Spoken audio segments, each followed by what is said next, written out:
होश में हमारे शब्दों को ध्यान से सुनना।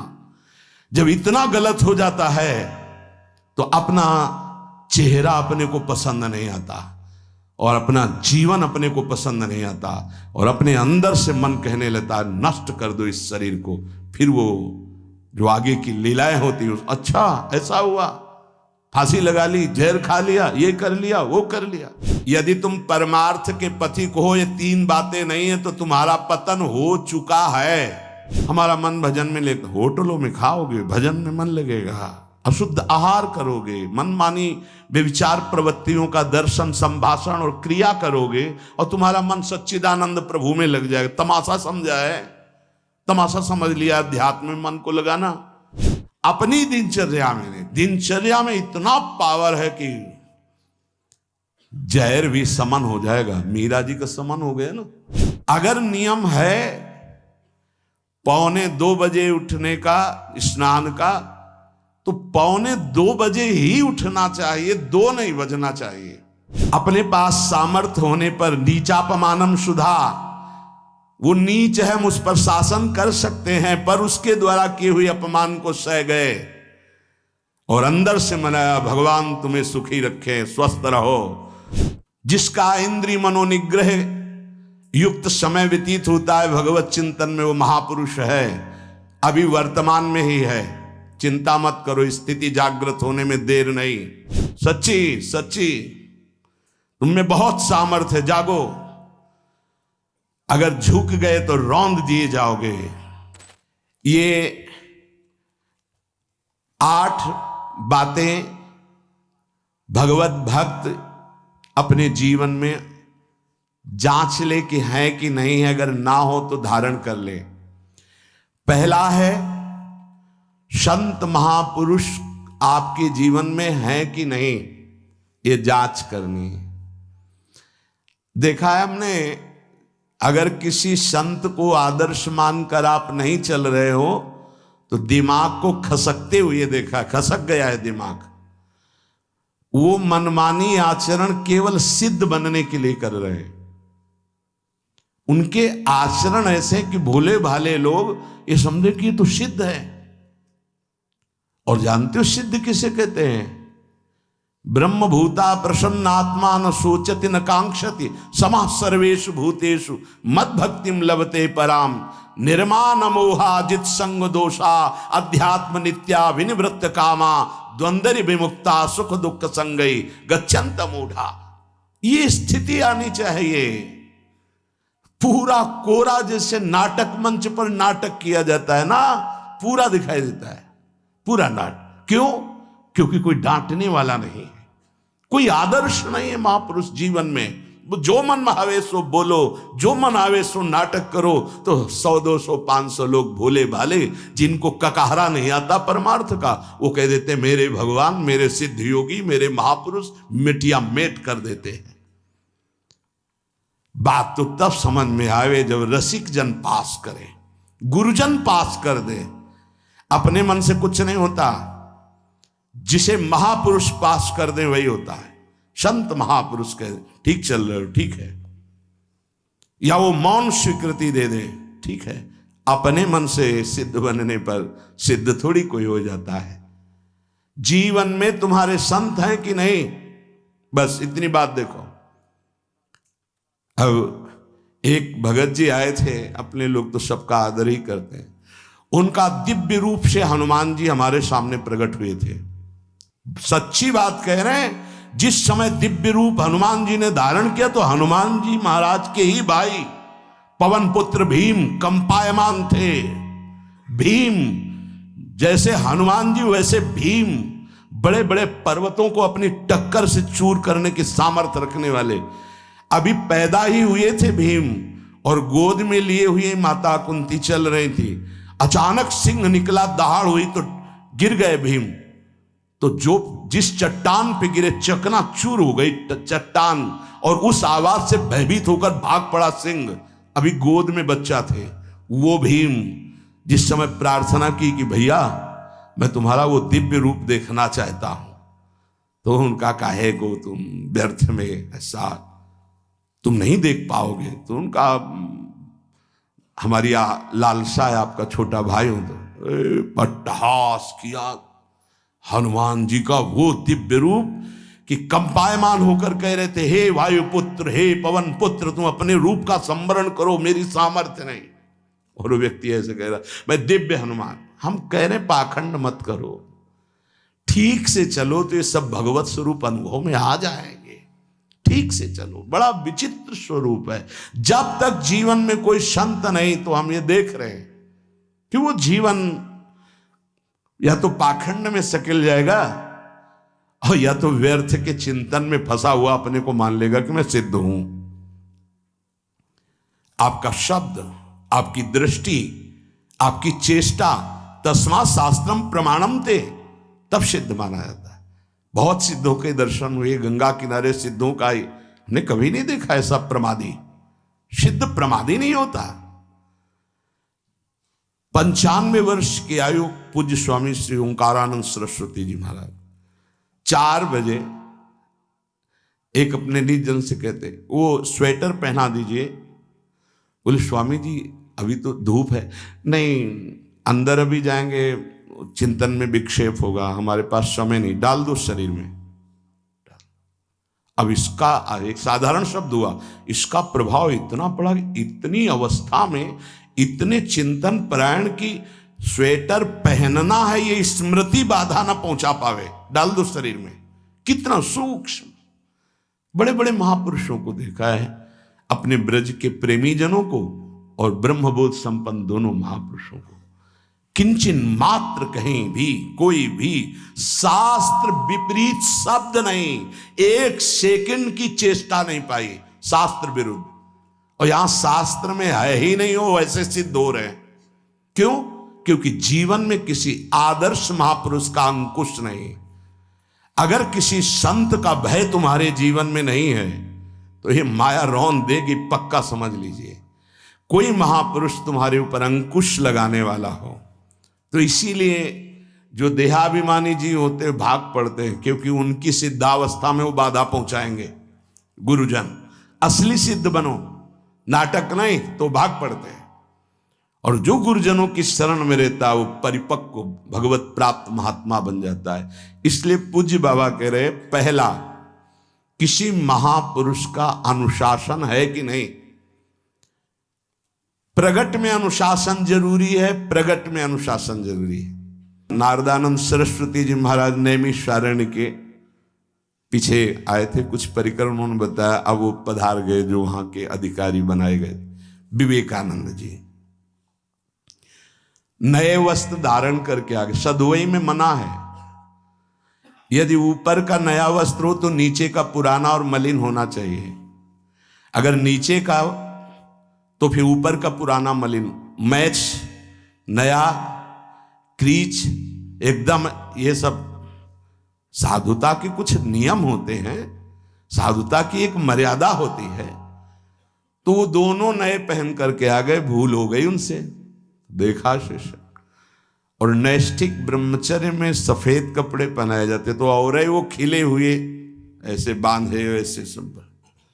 उनकी दृष्टि गई, लाख लाख जहां बैठकर सत्संग सुनते हैं स्वामी श्री नारदानंद सरस्वती जी, बड़े ही महापुरुष थे, अपार भीड़। और सत्संग के बाद 1 घंटा सबको एकांत चिंतन करो, क्या वहां ब्रह्म ज्ञान का सत्संग होता था। प्रातःकालीन बेला पे जैसे अपने यहाँ सत्संग होता है, वहां थोड़ा विलंब होता था, 5:30 बजे। जो निज जनों का वो योग वासिष्ठ से कैसे तुम्हें बताएं, जो उस सभा में बस यही लगता है कितनी जल्दी देह राख छूटे और अपने स्वरूप में महापुरुषों का वचन का प्रकाश होता है। एक सत्संग होता था सामूहिक सब लोगों को, एक होता था पर्सनल, जो दिव्य साधक हैं केवल वही बैठ सकते हैं, अन्य नहीं। ऐसे पूज्य बाबा के यहाँ भी एक होता था पर्सनल ज्ञान का और एक होता था सामूहिक प्रवचन।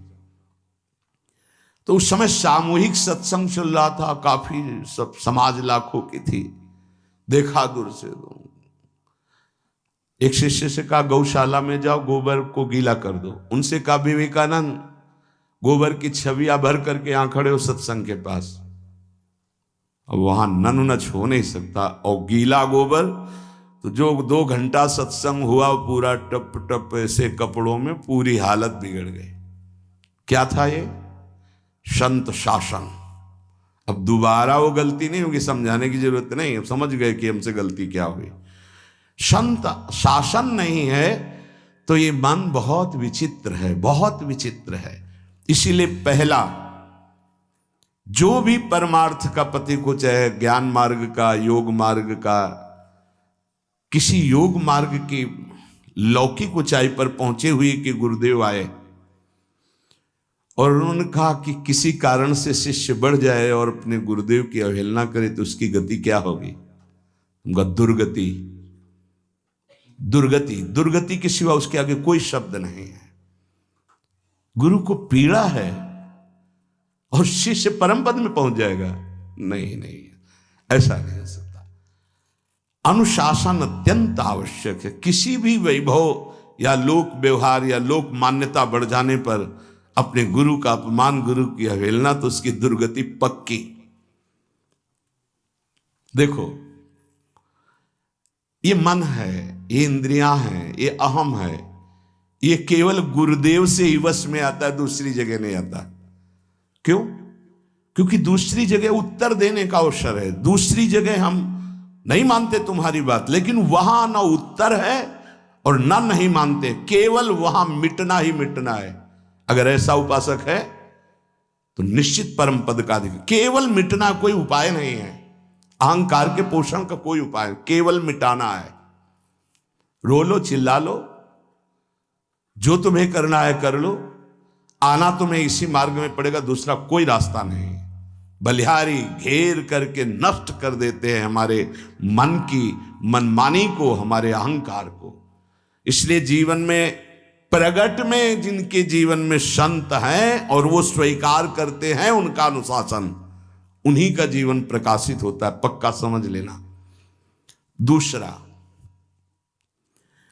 भागवतिक मार्ग में चलने वाले उपासक को सांसारिक पुरुषों की मित्रता करके उनकी संगोष्ठी में नहीं बैठना चाहिए। इस बात को बहुत अच्छे से समझ लो। सांसारिक पुरुषों की जो वृत्तियां होती हैं उनमें बड़ा आकर्षण होता है भोगों का, प्रपंच का। जो साधक भ्रमणशील हैं, अगर वो गृहस्थों के यहां जाकर उनकी सैयाओं पर सोते हैं तो उनकी दुर्दशा क्या होती है चित्त की, वो खुद अनुभव करके देख ले। आज तो शास्त्रीय पद्धति को समझा ही नहीं जा रहा। जब बड़े बड़े सुभट गंगा किनारे त्याग, वैराग्य, ज्ञान के मिले ना, तो आगे का रास्ता खुलता चला गया। सांसारिक पुरुषों के समुदाय में बैठना था। वो तुम्हें भगवान कहेंगे, ईश्वर कहेंगे, अवतार कहेंगे, उनको कुछ ज्ञान नहीं। आप मान बैठेंगे अपने को भगवान, अपने को ईश्वर, अपने को अवतार मानिए, तो आप जो अवतार है ना, ईश्वर है ना, भगवान है, उनसे विमुख हो जाएंगे। यहां जो भी अवतरित हुए हैं भगवत पार्षद, वो सदैव दैन्य ही रहे हैं। आप देख लीजिए, उच्च कोटि के महापुरुष चाहे जितनी ऊंचाई पर चढ़े हों, सदैव भगवान की ही स्थापना की है। भगवान के नाम की, रूप की, लीला की, धाम की, भगवत महिमा की स्थापना की है, अपनी नहीं, अपने पार्थिव शरीर की नहीं। ध्यान रखना, जितने महापुरुष प्रकट हुए भगवान की स्थापना की। अगर हम संसारिक पुरुषों का संग करेंगे तो कई तरह से हानि हो जाएगी। सत्संग हो रहा है, बस इतने जो चाहो बैठ जाओ। हमारा पर्सनल एकांतिक केवल गुरुदेव से संबंध है और उनके द्वारा बताई हुई उपासना में हमारा समय व्यतीत होना चाहिए। कोई हमारा मित्र नहीं होना चाहिए, अलग से संगोष्ठी नहीं होनी चाहिए विषयी पुरुष की, सांसारिक पुरुष की। तीसरा, किसी भी अपनी निंदा करने वाले के प्रति कभी भी बुरा व्यवहार बर्ताव नहीं करवाना चाहिए, क्योंकि भगवान प्रेरित करते हैं निंदा करा करके महान बनाने के लिए। ये शब्द याद कर लो। जब तुम्हारी निंदा होने लगे, प्रतिकूलता होने लगे, विपत्ति आने लगे, संकट सताने लगे, तो जान लेना कि तुम्हारी अध्यात्म की भूमिका उठने वाली है, पक्का। ये अध्यात्म की भूमिका उठना बहुत कठिन होता है। अध्यात्म का प्रवचन कर लेना बहुत सरल होता है, नहीं? हाँ, चमड़ी को चिकनी करके और अध्यात्म का प्रवचन करने में कोई कठिनता नहीं, लेकिन चमड़ी और दमड़ी का राग मिटा दे फिर अध्यात्म की तरफ चले, ये किसी फक्कड़ महात्मा का कृपा पात्र ही होगा जो फकीर होगा, जिसने विश्व की समस्त भोग वासनाओं को रौंद करके अपने स्वरूप में स्थित हो गया। ऐसे महात्मा के संग के बिना अध्यात्म का रंग नहीं चढ़ सकता, और देखने को मिल रहा है। जब तक हमें अध्यात्म का परिचय नहीं है तब तक कहीं भी हम राजी हो जाते हैं। अरे राजी होने को तो टाकीज के सामने देखो जाके, हजारों की भीड़ लगती, लाइन में खड़े होते हैं, पैसा देते हैं, और क्या देखने जाते हैं? झूठा तमाशा। उनको आप क्या कहोगे? ज्ञानी कहोगे? सत्संगी कहोगे? भीड़ का इकट्ठा हो जाना कोई अध्यात्म का चमत्कार नहीं होता। तो अध्यात्म का चमत्कार तो अंतर की वृत्ति का परिवर्तन हो जाना होता है। नहीं तो अगर एक नृत्य करने लगे ना तो हजारों उसको देखने खड़े हो जाते हैं, फिर 14 संगीत बज रहे हैं, फिर इसके बाद अगर हजारों ये बैठे मनोरंजन कर रहे हैं तो इनका कोई महत्व तो नहीं। अगर एक महात्मा कह देता है कि तुम वास्तविक भगवत मार्ग के पथिक हो तो धन्य हो गया जीवन, और 1 करोड़ लोग कह दें कि परमार्थ का पथिक है तो मान्यता नहीं मानी जाएगी। ये अध्यात्म है। अध्यात्म इसीलिए कह रहे हैं कि सांसारिक पुरुषों की संगोष्ठी में रति न करे। तीसरी, अपनी जब कोई निंदा करे तो उसका भला जरूर मना देना, बुरा मत मना देना, नहीं तो अध्यात्म छूट जाएगा। अपने पास सामर्थ्य होने पर नीचापमानम सुधा, वो नीच है, हम उस पर शासन कर सकते हैं, पर उसके द्वारा किए हुए अपमान को सह गए और अंदर से मनाया, भगवान तुम्हें सुखी रखे, स्वस्थ रहो, और कभी भी हम आपका विरोध नहीं करेंगे। जब अवसर मिले तब फिर हमारी निंदा करना। भगवान तुम्हें स्वस्थ रखे, तुम्हारा कभी अमंगल न हो। ध्यान रखना अध्यात्म। चौथा, अपने मुख से कभी किसी की निंदा ना करना। निंदा व्यक्तिगत नाम लेकर के की जाती है, सिद्धांत सार्वभौम वर्णन होता है। जैसे यहां हम कह रहे हैं, वो निंदा सिद्धांत के विपरीत आचरण में जो चलते हैं उनकी है। कौन है? नाम नहीं है, रूप नहीं है। सिद्धांत में चलना एक ये मार्ग, सिद्धांत से बिलक चलना ये पाखंड है। पाखंड और दंभ की निंदा होती, और सत्य की कोई निंदा करे तो वो प्रकाशित होता है। सत्य निंदा से ढकता नहीं। जैसे कोहरा थोड़ी देर के लिए सूर्य को ढकने का नाटक कर सकता है, लेकिन सूर्य जब प्रकाशित होगा तो कोहरे की धज्जियां उड़ जाएंगी। 5वां, मान लेने की इच्छा का त्याग करके अपने समीप जो भी आवे, छोटा बड़ा सबको प्यार और मान देना। ये 8 अच्छे उपासक में सब लक्षण पाए जाते हैं। दूसरों को मान देने का स्वभाव रखना, चाहे छोटा बच्चा ही क्यों न हो। ये नहीं कि धनी मानी बड़ा आकर के धन राशि दे रहा है तो उसका सम्मान हो रहा है, और एक छोटा प्रणाम कर रहा है उसकी तरफ देखा भी नहीं जा रहा। नहीं, बच्चे से लेकर कोई भी सबको एक ही प्यार की दृष्टि से देखना, भगवत भाव से देखना। अपने को मान रहित और दूसरों को मान देने का स्वभाव बना देना। 6वां, अपनी इंद्रियों को सदाचार परायण रखना। इंद्रियां ये सदैव व्यभिचार की तरफ भागती हैं। नेत्र व्यभिचार दोष, बार बार दूसरों के प्रति देखना आकर्षणकारी, कैसा भी दोष अंदर का भाव हो, नेत्र दोष। दूसरों की बातें सुनना, श्रवणेन्द्रिय दोष। वाणी से दूसरों की चर्चा करना, वाणी, ऐसे हर इंद्रिय अपने व्यभिचार में जाना चाहती है। सदाचार परायण उपासक होता है। कल की बात है, कल चिंतन हो रहा था श्रीमद् भगवत गीता जी का। अगर उपासक में सदाचार इंद्रियों की पवित्रता नहीं है तो ढकोसला के सिवा कुछ नहीं रहेगा। ये अच्छे से समझ लो। इंद्रियों का विलास चल रहा, खुला दिखाई देता है, खुला। वो एक दृष्टि होती है, उसमें दिखाई देता है। अंतर में ब्रह्म बैठा हुआ शांत मौन है और ये समझ नहीं पा रहा, केवल नाटक पे लगा हुआ है। अपना मन, अपनी इंद्रियां यदि संयम में नहीं है, सदाचार में नहीं है, तो ढकोसला ही है, आडंबर ही है, नाटक ही है। पक्का समझ लीजिए। अगर वो संयमी नहीं है, जितेंद्रीय नहीं है, मनोनिग्रही नहीं, तो अध्यात्म क्या है? क्या प्रवचन हो रहा है? किस बात का प्रवचन हो रहा है? जो अनुभव हुआ उसका हो रहा है, शास्त्र सम्मत हो रहा है। जितेंद्रियता नहीं, इंद्रिय निग्रह नहीं, मनोनिग्रह नहीं। छठवां, सदाचार परायण, अर्थात इंद्रिय और मन शास्त्राज्ञा के अनुसार चले। जिसका इंद्रिय मनोनिग्रह युक्त समय व्यतीत होता है भगवत चिंतन में, वो महापुरुष है। अभी वर्तमान में ही है, चिंता मत करो, स्थिति जागृत होने में देर नहीं। बंद रखो अपनी खिड़कियों को, कहीं माया की हवा ना घुस जाए। सच्ची सच्ची तुम में बहुत सामर्थ्य है, जागो। अगर झुक गए तो रौंद दिए जाओगे। एक एक बात अच्छे से समझ लो।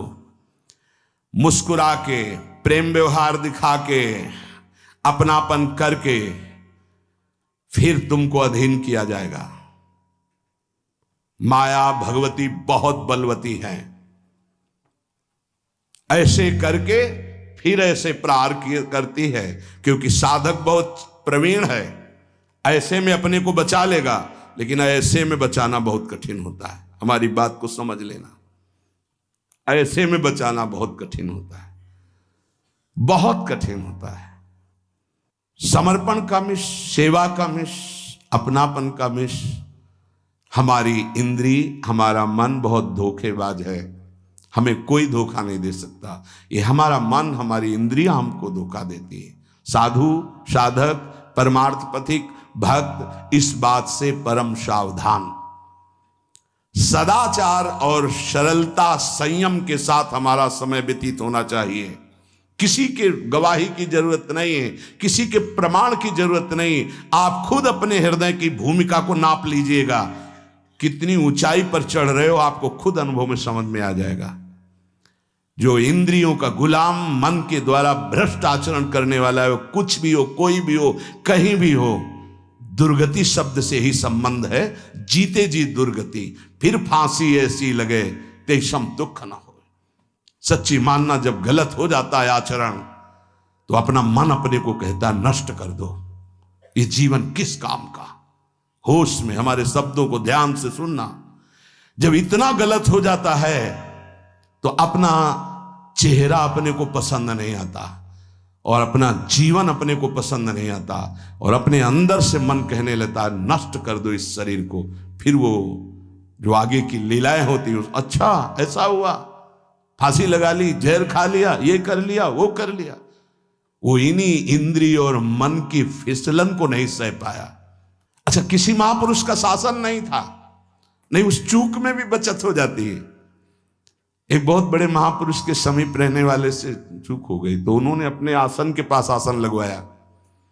सब साधुकों ने कहा कि बहुत बदनामी होगी, क्योंकि आपका नाम आगे है और वो आपके आश्रित है, ऐसा है किसी महापुरुष के। उन्होंने कहा तुम क्या समझते हो, ये बाया है, चूक हो गई, अब इसको कभी चूक नहीं होगी ऐसा बना देंगे, कभी त्रुटि नहीं होगी, इसको ऐसा बना देंगे। और वो फिर ब्रह्मावर्त बिठूर में रहे, और बहुत अच्छे महात्मा हैं, अब भी हैं।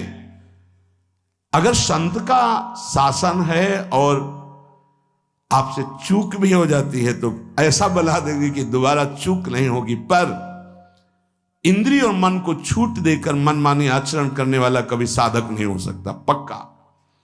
और आप सच्ची मानना, आपकी एक बार इंद्रिय मन छूट हो गई तो जिंदगी भर दबे रहोगे, दहाड़ने लायक नहीं रहोगे। माया तुम्हारे को सदैव कोसती रहेगी, तुम्हारा हृदय जलता रहेगा। ऐसा कैसे हो गया, ऐसा कैसे हो गया। जब ऊंचाई की तरफ सोचोगे तो सामने वो, अगर प्रायश्चित करके मिटा दिया है तो बात है, नहीं तो वो कर्म सामने आ जाएगा। लगेगा नहीं हम इस ऊंचाई लायक नहीं है, नहीं हम इस ऊंचाई लायक। आपसे प्रार्थना कर रहे, अगर चूक हो गई हो तो उसको मिटा दो, नहीं आगे बढ़ने में बाधा पहुंचा देगा। अपने गुरुजनों से सलाह करके उसका प्रायश्चित कर लेना चाहिए। अगर गुरुजन कर दे जाओ कुछ नहीं तो कुछ नहीं, खत्म खेल, वो निपटा देंगे, वो करुणामय है, उनमें बड़ी सामर्थ्य है। पर छठवां सूत्र, सदाचार, संयम, जितेंद्रियता, मनोनिग्रह साधक में होना ही चाहिए। जो साधक एकांत में मनोरंजन करके अपने जीवन को नष्ट कर रहे हैं, अच्छा होता गृहस्थ धर्म में रहते, बाल बच्चे पैदा करके मेहनत करके धर्म पूर्वक कमाते और समाज की सेवा करते। यदि अखंड ब्रह्मचारी वैराग्य मार्ग के पथिक हो तो चूक ना होने पावे प्रार्थना करते हैं। इंद्रियों को शिथिल ना होने देना, मन को शिथिल मत होने देना, नहीं तो ऐसा बंधन ये बांध देते हैं कि बड़े बड़ों को सर झुकाकर चलना पड़ता है, रौंद देती है माया। ध्यान रखना, सर उठाने लायक नहीं रह जाता। अगर इंद्रिय जन्य भोगों का आकर्षण नष्ट कर दे तो अपना मन अपने को जलाता रहता, धिक्कार देता रहता। कैसे हो गया ऐसे? तो कैसे हो गया? कीन हो इसकबहु अभिमाना, सुख हो वंचा कृपा निधाना। कहीं अभिमान हो गया कि मैं ब्रह्मचारी हूं, मैं जितेंद्री हूं, मैं मनोनिग्रही हूं, तो ठाकुर जी ने दाना फेंक दिया, देख भला मनोनिग्रही है तो मत चुन। लेकिन कृपा पात्र साधक पुनः अपने आप को सावधान करके सदाचार में ही स्थित रहे। आज सदाचार को समझा ही नहीं जा रहा कि सदाचार है क्या। सातवां, किसी भी पद को साधक कभी स्वीकार न करे। समाज में बड़े पद मिलते हैं, यहां भगवत प्राप्ति की वार्ता हो रही। किसी भी पद, किसी भी सम्मान को स्वीकार न करें। ये सब उपाधियां हैं, अगर उपाधियां स्वीकार की तो उपद्रव शुरू हो जाएंगे। कोई उपाधि स्वीकार न करो तो इतने महान बन जाओगे कि पूरे विश्व में तुम ही होगे। ये भी बात याद कर लो, कोई भी छोटी मोटी उपाधि स्वीकार की तो उस महान को नहीं प्राप्त कर पाओगे। विश्व में तुम ही होगे, या तो ज्ञान में तो एक तुमसे बड़ा कोई है नहीं, और अगर भक्ति में तो तुमसे छोटा कोई नहीं, तो विश्व में तुम ही तो हुए ना। सब बड़े और आप छोटे, विश्व में आप त्रणादपि सुनीचेन, और ज्ञान तो हम ब्रह्मास्मि, सबको समेट लिया अपने में, एक के सिवा दूसरा कोई नहीं। ये है उपाधि रहित महापुरुष की स्थिति। कोई उपाधि स्वीकार न। अनंत ब्रह्मांडों का महारत्न इंद्र नीलमणि, जहां जहां भक्त मेरा चरण रखे वहां वहां रखूं हाथ, पीछे पीछे मैं फिरूं कभी न छाड़ूं साथ। इससे बड़ा कोई पद होगा? निरपेक्षम मुनिम शांतम निर्वैरम समदर्शनम अनुब्रजाम्य हम नित्यम पूये अत्यंगुरेणु भी। जिसकी चरण रज लेने के लिए परब्रह्म परमात्मा पीछे डोलता है, वो है ये पद। जब कोई पद नहीं स्वीकार करता तो ये पद प्राप्त होता है। इसलिए सातवां, किसी भी उपाधि को, पद को साधक कभी स्वीकार न करे। आप यहां के अमुक बन करके अमुक नहीं, सेवाएं सब हैं पर सेवक हूं, कोई पद नहीं। देख लो बड़े बड़े महापुरुषों को। पूज्यपाद उड़िया बाबा जी ने जब देखा तो दंड का विसर्जन कर दिया कि पद की तरफ एक घसीट रहा है। गंगा जी में महाप्रभु चैतन्य देव ने गंगा जी में जो हमारे परम पद के बीच में आएगा वो सबका प्रवाहित कर देना ही उचित है। बहुत समझना, पूरे जीवन भर याद रखना, यह अध्यात्म है। अध्यात्म कभी कोई भी उपाधि स्वीकार ना करे। वो बहुत जल्दी उपाधियां सामने लिख दी जाती है, तभी कोई वो स्थिति ही नहीं आती। उपाधि, हमारे ब्रजमंडल में एक से एक महापुरुष हुए हैं। बाबा प्राण धन रहे हैं, कितने संत महापुरुष, और उनको यहां प्यार से ब्रजवासी जन मेरो बाबा प्रिया प्रीतम के लाडले। कोई उपाधि नहीं, कोई पदवी नहीं, कोई प्रतिष्ठा नहीं। और आठवां, ये आखिरी, किसी भी परिस्थिति में अपने आराध्य देव का चिंतन ना छूटने पावे, पूर्णता। ये तभी हो सकता है जिसके जीवन में ये तीन बातें हैं।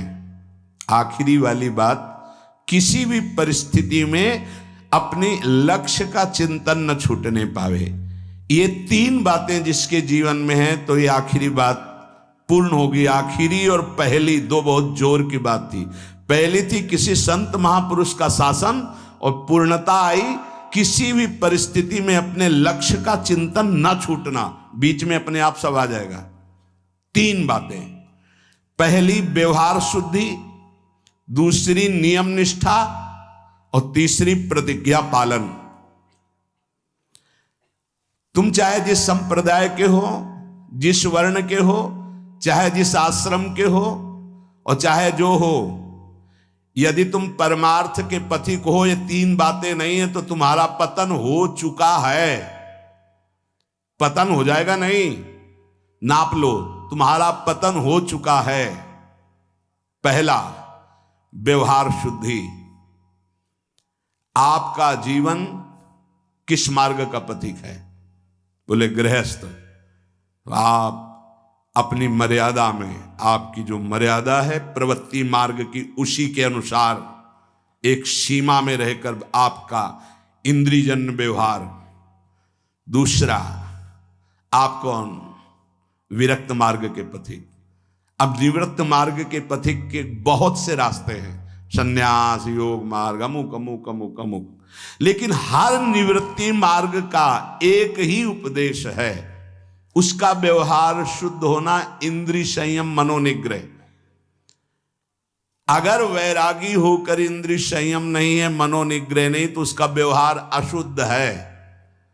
इसी में सब आ जाएगा, सब कुछ, सारा व्यवहार आ जाएगा। गृहस्थ होकर यदि उस सीमा के अंतर्गत नहीं, बाहर भ्रष्ट है, तो साधक ही नहीं। विरक्त होकर यदि उसका व्यवहार शुद्ध नहीं, देखो चूक हो जाना अलग बात होती, हो गई गलती, सुधार कर लो, पूरे जीवन में पुनरावृत्ति ना हो।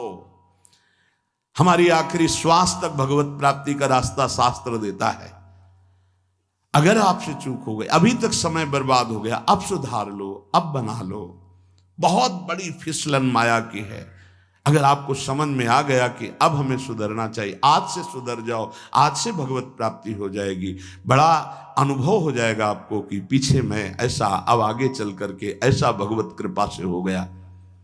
व्यवहार शुद्धि।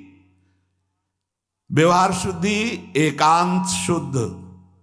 एकांत बहुत पवित्र होना चाहिए। व्यवहार प्रगट में जब समाज में होगे तो है ही। ये बात बार बार हम इसलिए बोल रहे हैं कि परमार्थ का पथिक बाहरी व्यवहार की शुद्धि तो दिखा देता है, लेकिन आंतरिक बहुत अशुद्ध आचरण होते हैं। इसीलिए अध्यात्म की उन्नति नहीं होती। आपका शरीर पवित्र, आपके विचार पवित्र, आपका मन पवित्र, तब आप परम पवित्र भगवान से अपनापन कर पाएंगे। ध्यान रखना, आपका शरीर अपवित्र, आपके विचार अपवित्र, आपका मन अपवित्र, आप ऐसे ही भगवत प्राप्ति कर लेंगे। जहां मन आया वहां खा लिया, जो मन आया वो देख लिया, जो मन आया वो छू ले, ऐसे भगवत प्राप्ति हो पाएगी। ये जो हमारा मन भजन में लेकर, होटलों में खाओगे, भजन में मन लगेगा, अशुद्ध आहार करोगे, मनमानी व्यभिचार प्रवृत्तियों का दर्शन, संभाषण और क्रिया करोगे, और तुम्हारा मन सच्चिदानंद प्रभु में लग जाएगा। तमाशा समझा है, तमाशा समझ लिया अध्यात्म में मन को लगाना।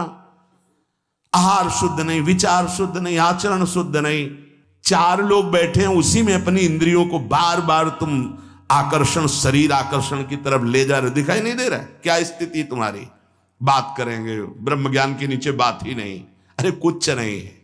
संयम से चलो, सदाचार से चलो, पवित्रता से चलो, तो कोई संशय ही नहीं रह जाएगा। पर संयम, सदाचार, पवित्रता, ये सब केवल ग्रंथों में लिख रहे हैं, पर अपने तो सौभाग्यशाली है ना, चल सकते हैं। अपने को अवसर मिला है। जो नहीं चल पा रहे हैं वो कम से कम सुन तो रहे हैं, चलने की तैयारी कर रहे हैं। लेकिन आप लोग तो चलने की तैयारी नहीं, चल चुके हैं। आप अपने को बचा लीजिए, आप अपने को संभाल लीजिए। पूज्य बाबा कह रहे हैं व्यवहार शुद्धि, नियम निष्ठा, प्रतिज्ञा पालन नहीं, तो वो पतित हो चुका है। पतित हो जाएगा नहीं, पतित हो चुका है। दूसरा है नियम निष्ठा, जो तुम्हें गुरु ने दी है या स्वयं धारण की है, दोनों बातें होती। जब कितना, कौन कौन सी दिनचर्या के नियम, कितना पाठ, क्या सेवा, इनका नियम होता है। हमारा नियम है इतने बजे उठ जाना, हमारा नियम है ये पाठ करना, हमारा नियम है ये करना। उन नियमों को कोई देखे ना देखे हमें प्राणपण से पालन करना है। अपनी दिनचर्या में इतना पावर है कि जहर भी समन हो जाएगा। मीरा जी का समन हो गया ना, तो आप कहोगे वो तो मीरा जी थी, तो मीरा जी में क्या था? मेरे तो गिरधर गोपाल दूसरों कोई, लाओ तुम भी मीरा जी बन जाओगे। मेरे तो गिरधर गोपाल दूसरों न कोई। तो जहर जिससे प्रकट हुआ है, जहर भी तो उसी से प्रकट हुआ है ना, परमात्मा तत्व से ही। तो औषधि भी उसी से है। धन्वंतरी जी ने शोध करके कहा, अच्युत गोविंद हरि इन नामों को जो निरंतर जपता है कोई प्रभाव नहीं डाल सकता, विरोधी भाव कोई प्रभाव नहीं डाल सकता। समस्त औषधियों की परम औषधि भगवन नाम। मीरा जी की जिह्वा पे नाम, हृदय पे नाम। प्रहलाद जी की जिह्वा पे नाम, हृदय पे नाम। का बड़े बड़े सर्पों से डसवाया, विष पिलवाया, प्रहलाद जी को क्या? तुम इसी महामहिम मार्ग के पथिक बने हो, जिसमें प्रहलाद जी चले, जिसमें देवर्षि नारद जी हैं, जिसमें बड़े बड़े महापुरुष हैं, उसी मार्ग के पथिक हो। हम में कमी ये हो गई कि हम वैसे नहीं चल रहे जैसे चलना चाहिए। नियम पर बहुत ध्यान दीजिए। अगर नियम है 1:45 बजे उठने का, स्नान का, तो 1:45 बजे ही उठना चाहिए, 2 नहीं बजना चाहिए। ये नियम में बहुत बड़ी ताकत होती कि आपके नेत्र फट से खुलेंगे, घड़ी में तो 1:45 ही होगा। अपने तो 1:45 तो स्नान करने के लिए निकल जाते। नियम निष्ठा, जप का, पाठ का, श्री जी की सेवा का, ये सब नियम, खान पान, ये सब नियम के। हमारा नियम है हम इतना पाएंगे बस, हमारा नियम हम ये नहीं पाते हैं। हमारा नियम है हम इतना सोते, इतना जगते। इस वजह साधक का नियम, नियम निष्ठा और प्रतिज्ञा पालन, इसमें चूक नहीं होनी चाहिए। इसमें चूक हो जाती है, इसलिए सुकृत नष्ट हो जाते हैं। जैसे कहा गया, आज के बाद हम ये नहीं करेंगे, कुछ न कुछ साक्षी किया जाता है। मैं गुरुदेव को साक्षी, मैं आराध्य देव को साक्षी, या मैं इस समय को साक्षी करके कहता हूं, या देवता साक्षी हैं। जैसे भीष्म जी ने कहा, समस्त दिशाएं और लोकपाल समस्त देवता साक्षी हैं। मैं आज नियम लेता हूं, आज जीवन अखंड ब्रह्मचारी रहूंगा। ऐसे कुछ प्रतिज्ञाएं होती हैं जिनको कसम कहते हैं। ये आजकल के लोग सुबह कसम खाए, शाम के तोड़ दिए, या मंगल को खाए, बृहस्पति को तोड़ दिए। इनकी बड़ी दुर्दशा है, सुकृत नष्ट हो जाते हैं। अपने लोगों से बड़ी गलती हो जाती। सहसा कोई प्रतिज्ञा करो मत। हम प्रयास कर रहे हैं, छोड़ देंगे। हम प्रयास करते हैं, ऐसा नहीं करेंगे। हम प्रयास करते हैं, ऐसा। प्रतिज्ञा अगर ले लो तो ये ध्यान रखो कि आपके पुण्य नष्ट हो जाएंगे यदि प्रतिज्ञा आपने तोड़ दी। कसम, प्रतिज्ञा, ये सब एक ही बात कही जाती है। तृण छू के शपथ पूर्वक मैं कहता हूं कि आज के बाद ऐसा कभी नहीं, या सामने किसी भगवान मंदिर में आज के बाद मैं ऐसा, या गुरुदेव, अब तो देर नहीं लगता, कसम खा लेते हैं, तोड़ लेते हैं। हमारी प्रार्थना है मत खाना कभी कसम। कसम नहीं खानी चाहिए, प्रार्थना है। आपसे कोई कहता है कसम खाइए, छोड़ दीजिए, नहीं कसम नहीं खाऊंगा, पर प्रयास करूंगा आज के बाद बिल्कुल नहीं ऐसा हो, पूरा प्रयास करूंगा। प्रयास सफल होगा फिर हम आपसे कसम खा लेंगे। अभी हमें कुछ महीने के लिए छूट दीजिए, मैं बिल्कुल नहीं करूंगा, पर कसम नहीं खाऊंगा, प्रयास कर रहा हूं। कसम ऐसे मत खाओ, प्रतिज्ञा ऐसे मत लो।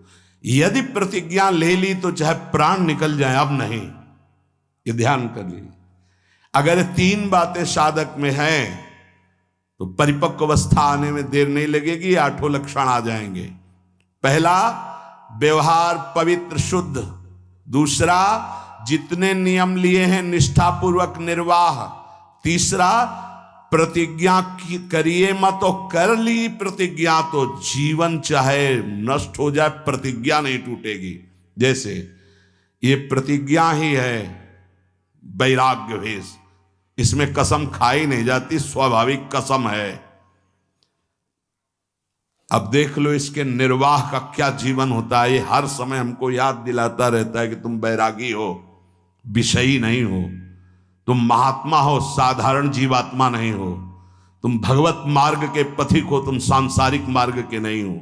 अब बस इस एक प्रतिज्ञा का पालन कर लो, भगवान मिल जाएंगे।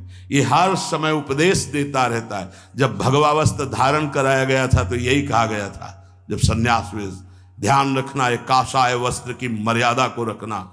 ये वेश है, ये पवित्र वेश है, ये त्रिभुवन पावन करने वाला वेश है। इसको समझते रहना, ये हर समय तुम्हें जागृत रखेगा कि तुम किस मार्ग के पथिक हो।